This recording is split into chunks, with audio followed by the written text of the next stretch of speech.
இந்த கதை தொடங்கி 1000 வருஷமாச்சு. கஜினி செங்கிஸ்கான விடுவிக்க கொடூரமான கொள்ளையர்கள் இவங்க. 3 வம்சம் பல 100 வருஷமா யாராலும் எதிர்க்க முடியாம வளர்ந்தாங்க. கான்சாரோட காடை அவங்க தங்களுடைய கோட்டையா மாத்திக்கிட்டாங்க. கூட அரியாசனத்துக்காக பல்வேறு சூழ்ச்சிகள் நடந்துச்சு. உங்களுக்கு சொல்லிடு, நான் வந்துகிட்டு இருக்கேன். சின்ன வயசுல இருந்தே தேவரா சொன்ன கதையெல்லாம் கேட்டு வளர்ந்ததாலேயோ என்னவோ இந்த மலையை பயமுறுத்துறதுக்கு தேவரா உயிரோட தான் இருக்கானுங்கிற பெரிய கதையை எழுதிட்டான்.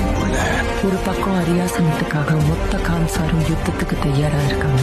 ஆயிரக்கணக்கான சௌரியங்கர்கள் அரியாசனத்தை எரிக்க தயாரா இருக்காங்க.